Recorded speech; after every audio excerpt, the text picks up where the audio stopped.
It's been a while since I've spoken here in Bratislava, and I've always enjoyed coming to your fine city. Today, they asked me to speak about regulations and economic growth. And let me see, make sure I can use this right. Start off here with a wonderful quote from Peter Drucker, who was the great management theorist who passed away a few years ago. But his view is reasonably certain that we had had stagecoaches nationalized, to be sure, heavily subsidized, with a fantastic research program to retain the horse had there been ministries of transportation around in 1825. Because we know that regulatory agencies spend a great deal of time trying to protect the status quo and try to crowd out innovation. Much of regulation is nothing more than a form of tax. Particularly at the state and local level. In the U.S., for instance, we have a lot of local municipalities, cities, towns. They will tell a developer, oh yes, we'll give you rights to build more housing or an office building, whatever, but in exchange for that, you have to create a park or put in additional roads. This kind of stuff goes on all over the world. And regulations, politicians like them because it gives them control without having to directly impose a tax. But we could spend all day talking about the various types of regulations that are basically equivalent to a tax. I realize this is probably too small for you to read, but the key point is here, there's been a huge growth of regulations. This is primarily US data, but here in the EU, it's the same thing. For this year, for the first time, US government regulations equal half of the cost, or more than half the cost, of the direct government expenditures. The average family now spends about 23% of their income each year just to comply with regulations.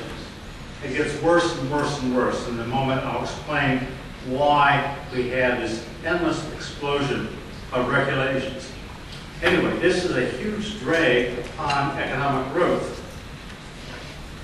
Here we just talk about cost benefit. I'll get back to that in a few minutes. Okay, regulatory agencies. There's always the incentive to produce more and more regulations. For a number of years, I was a government regulator, but I was on the board of the Monetary Authority in the Cayman Islands. I was the first non-Caymanian to serve on their regulatory board for the banks, the insurance companies, the mutual funds, the trust companies, and we oversaw the production of money. And you think, oh, Cayman is very free, working well. In general, yes. But even in a small jurisdiction like Cayman, with the financial regulations, we had hired people to write rules. Once you hire a person to write a rule, let's say you need 4 rules, but if you make them a permanent employee, each month they come up with more rules. And for most things, you don't need very many rules. But we hire all these regulators, and to keep their own jobs, they keep producing more regulations. And it was a big problem for us in Cayman. Now, you think of this like a sports league. I don't know too much about European football, but let's take something like basketball. If you had changed the regulations every couple of months, and you go from 5 players to 7 players to 9 players down to 3 players, and you change the size of the ball and the specifications of the ball, and you kept doing this. Pretty soon, this would drive away the fans. The players couldn't keep up with all the changes. The refs wouldn't know what's going on. And pretty soon, the whole game would be destroyed. So sports leagues, sports associations tend not to have a permanent body of people writing new and new regulations all the time. Again, the political class loves regulations. It gives them more control over you. We have Mayor Bloomberg in New York City who wants to tell you how big the glass of soda can be, how much salt you can eat, and on and on and on. He wants to specify all kinds of things about your own personal life because he's a control freak. He built a big business, but he's a micromanager. He likes to control other people. Another major problem with regulation, I particularly see this in the financial industry, which I'm most familiar with. You set up a group of financial regulations for banks. Banks are required to have compliance officers to make sure that the bank is complying with the various government regulations, whether they're local government, state governments, the federal government, or even now all the international regulations. Well, the regulatory guy in the bank, he has a small department, a couple people, but he knows in order for him to get a bigger salary and rise up in the bank hierarchy, he needs to hire more and more people. So he builds his own bureaucracy. And it's like a cancer growing inside of the financial institutions, because the person who heads up the compliance department, he has much more in common with the government regulators, and they often work hand in hand to say, okay, we need this additional regulation which requires more paperwork, which requires me to hire more people so I have more and more of the staff. And we found in the U.S. that virtually all the growth in employment in the major banks was in the compliance departments, not in people actually providing more service to customers. Another major problem with regulation, it often increases systemic risk. That is risk to the whole system. Again, we take banking. In Basel, Switzerland, there is the Bank for International Settlements, which was originally set up as a system among banks for global clearing and so forth, and coming up with some basic rules that people needed to have a functioning international banking system. But they also have come up with general banking regulations and to specify what is bank capital. Now, a very simple model of a bank is that you have depositors put money in, the bank loans it out.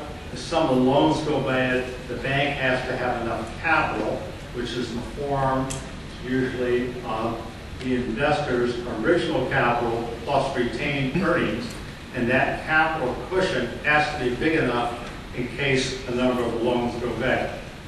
So there's reasonable basis for establishing capital rules. But the question is, what is satisfactory bank capital in terms of the reserves, retained earnings? How should that be held?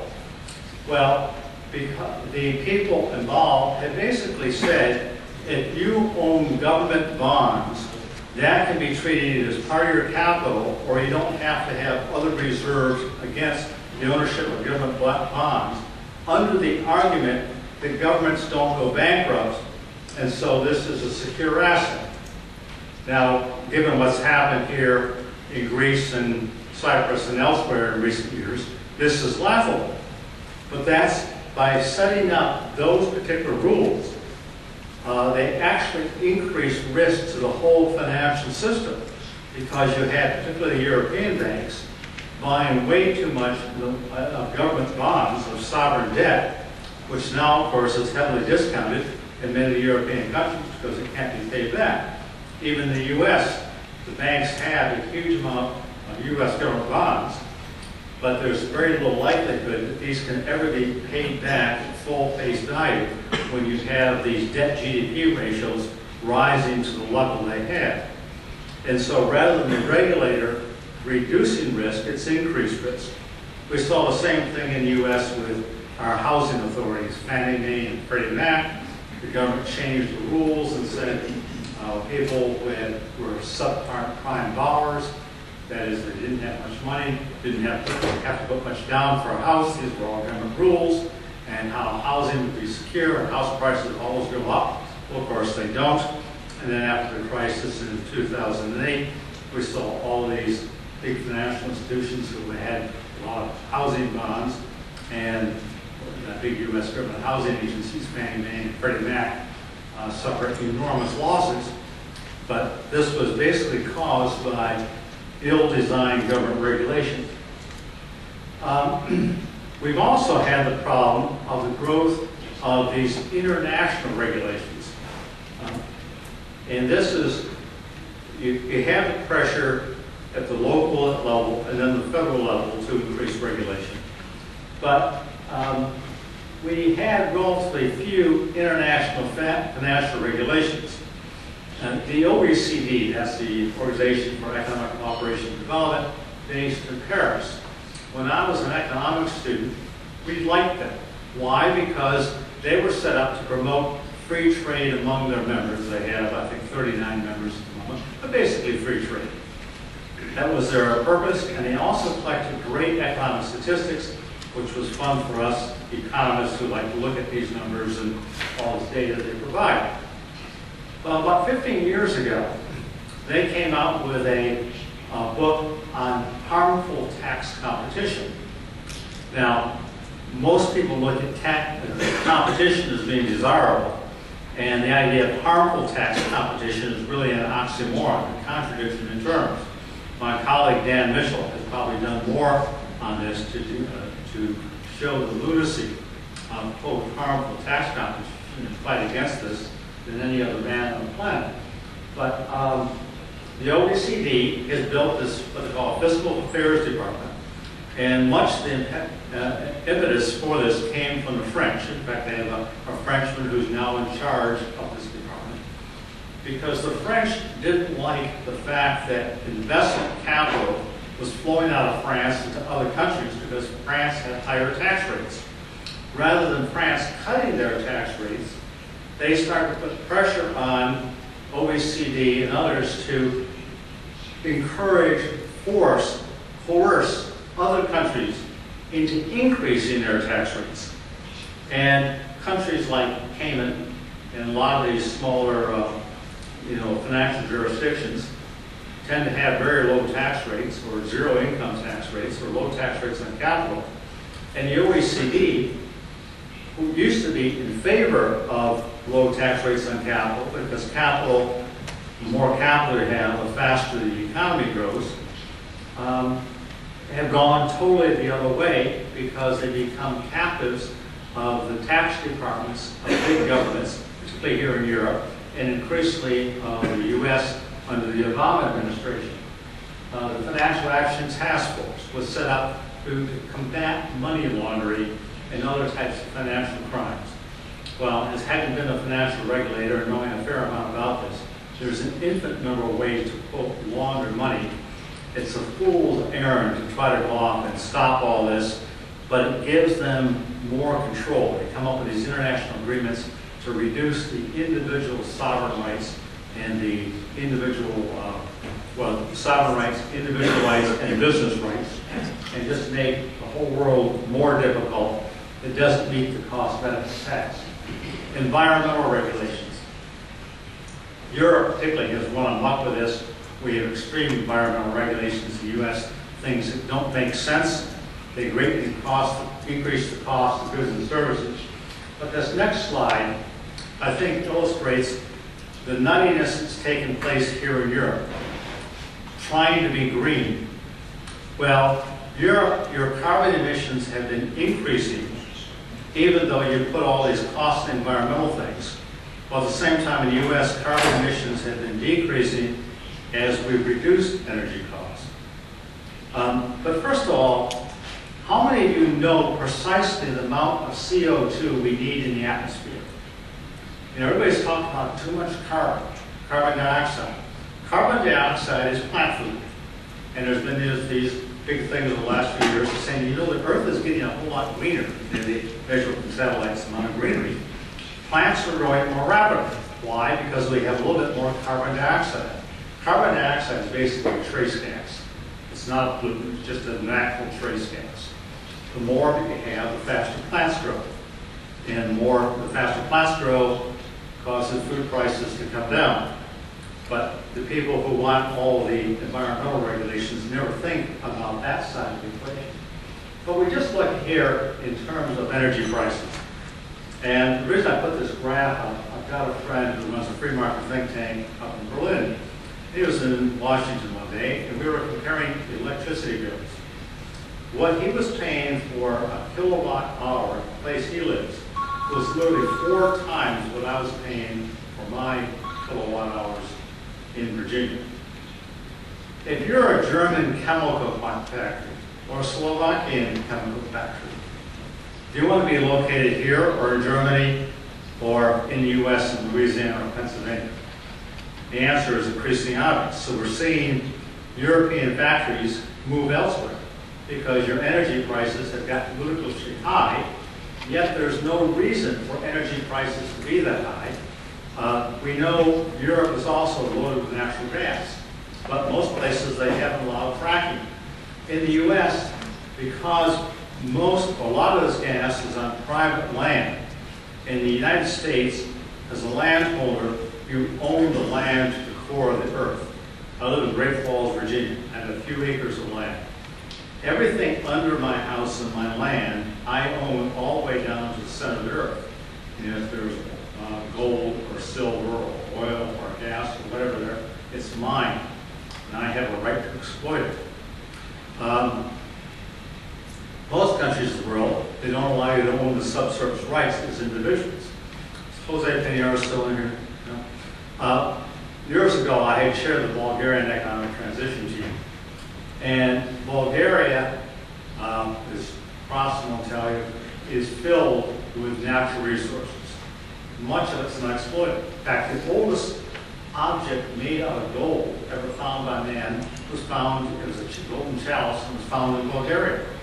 Bulgaria has lots of gold, copper, oil, and gas, but it's not been really exploited. So we were trying, Ross and I and others, to try to get people there in the government to allow people to own the subsurface rights so these rights would be developed. We were getting no place. So I brought in Jose Pinheiro, because when Jose was, he was also Minister of Mines and so forth in Chile at one point, and they had the same kind of rules against individuals owning subsurface rights. It was in the Chilean Constitution, and there was some kind of nonsense that subsurface rights belong to all people, which means, of course, they belong to nobody, and they're not going to be adequately exploited. So Jose came up with the idea of the perpetual lease, and that is subsurface rights were auctioned off, and the people who bought them then could trade them. They could buy and sell them, and they could also inherit them. So basically, then you had the property right, and it's worked extremely well in Chile. And what I would love to see is the same type of thing happen here in Europe, because you wouldn't have the blue line far higher than the yellow line there for the U.S. But that's just one example of misplaced regulation, misplaced property rights, and how it impedes that kind of growth. Okay, some corrective actions. One thing, we try to think of how we can curtail the regulatory monster. Well, all regulations ought to have an expiration date. They shouldn't be in perpetuity. And that forces people to go back and revisit them. I know here in Europe, in Portugal, there's a particular regulation that I found curious, that you're not allowed to piss into the ocean. Now, I don't know how they enforce this, and particularly, I think that whales and other species violate that rule all the time. And I'm not quite sure the basis of it, but that to me, if a rule had an expiration date, I expect it would be done in. Regulation should only be imposed after a solid cost-benefit analysis. This is a huge problem. Regulators like to come out with all this stuff. They never look at the costs. They tend to overstate the benefits and understate the cost. We have a regulation now that's being put into effect. The Foreign Account Tax Compliance Act out of the U.S., which forces foreign banks, non-U.S. banks, to provide the U.S. government all kinds of information on U.S. depositors and even other people. And this regulation is terrible for the U.S. It's terrible for every government who accepts it. And I don't have time today to go into all the bad aspects of it. perhaps Dan will when he speaks. But we have all these regulations that are extraordinarily costly. These are environmental regulations. Much of them here make no sense at all. One of my favorites is here in Europe, you have all this pressure to have renewable energy sources. So there's now a power plant in Britain over this last few months, in order to meet the renewable criteria, is bringing in wood chips in from the U.S. to burn in lieu of coal, because of course you can grow wood. But burning wood chips is very inefficient, has nowhere near the heat content of coal, and is far more of a pollutant. But it's natural, it's renewable. This is the kind of nonsense you get when you don't do adequate cost-benefit analysis. And finally, the affected parties, those who are harmed by regulation, should have the right to challenge in court the cost-benefit analysis, if it was made or if it was not made, or making sure it was adequate, so that you don't have some of these things which throw thousands of workers out of work or millions of people out of work and don't provide virtually any benefit or often provide negative benefits. With that, I'll turn it over to my colleagues here, who I'm sure will have many more comments.